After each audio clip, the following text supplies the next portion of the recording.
Hi, my name is Tony. I'll be doing my future projects on Jammu and Kashmir and exploring populations by religion.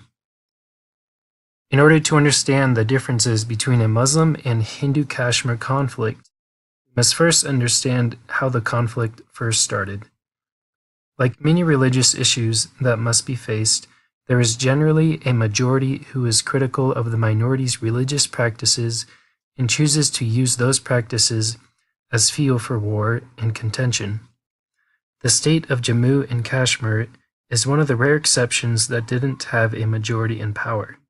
In fact, it was quite the opposite. Through this video, we will discover how Muslims and Hindus are affected by the population by religion and who is the rightful owner of Kashmir based on this. In 1947, the last king to rule the princely state of Jammu and Kashmir was Hari Singh. When India gained independence from British control in 1947, Singh had the option for his state to become part Pakistan, India, or remain independent. If there was ever a more controversial decision that was made in the early years of Pakistan and India, this was one of them. The king had chosen to stay independent because, unlike the majority of Jammu and Kashmir, who were Muslim, Singh was a Hindu.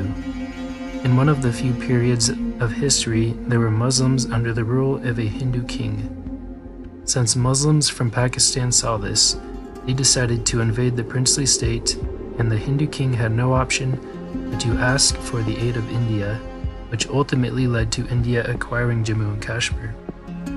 And although some may say Kashmir belongs to China, India, and Pakistan, it is clear to see that the Hindu king favored India over Pakistan and China. What can be observed from this is that even though the one in power was of a different religion, the two both found ways to live together. Also, if there was a problem of persecution, then would the Muslims not have packed up and left Kashmir years earlier? It is ironic that Muslims and Hindus were able to live together, and it shows us an exemplary time in history when Muslims lived amongst a Hindu king.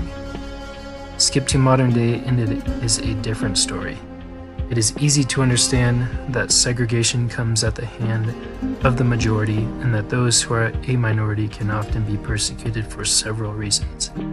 As understood between Muslims and Hindus in this region of the world, there is a fight for who should control Kashmir.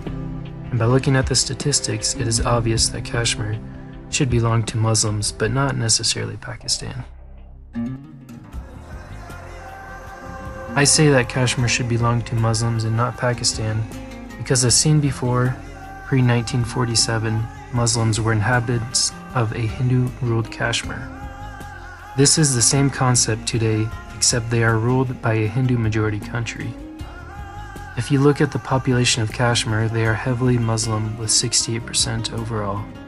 In fact, although India may claim Kashmir as theirs, when the dominance of religion in each area is considered, it is easy to see that because Hindus are only the majority in 4 out of the 22 districts, while Islam claims 17 of the districts. This is proof that although the Hindu religion may be dominant of India, they are certainly lacking in this region of their country. As the great Muhammad Ali Jinnah said, quote, after Islam and Hinduism is gone, there will only be people, end quote. The same can be said about political boundaries. They are only temporary, and even though 3 countries may politically claim Kashmir, once those are gone, there will just be Muslims who have been dominating this region for decades. In the future, if this continues, the population growth of Muslims will eventually overrun all of the Hindus out of the 22 districts of Jammu and Kashmir, which will lead to a densely populated Muslim Jammu and Kashmir under the rule of different nations. If this indeed becomes a reality, then the question must ultimately be raised how to make yet another Muslim country. The political leaders of Jammu and Kashmir will ultimately need to make their own country because they will already have the population to support themselves, create a military and economy. In retrospect, this could become the next Bangladesh. We should care about this because it shows a part of the world where the majority cannot claim this area as theirs.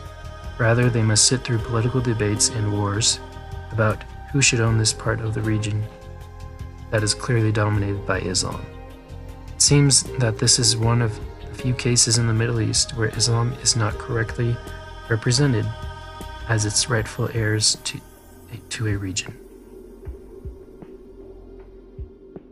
In conclusion, although Kashmir can politically be claimed by 3 separate nations, the political boundaries are not stopping India and Pakistan to send thousands of troops there. The way this problem will be solved in the future is for Muslims to continue to populate the area until the question isn't what to do with Kashmir, but who will be the first leader of this newly made Muslim nation.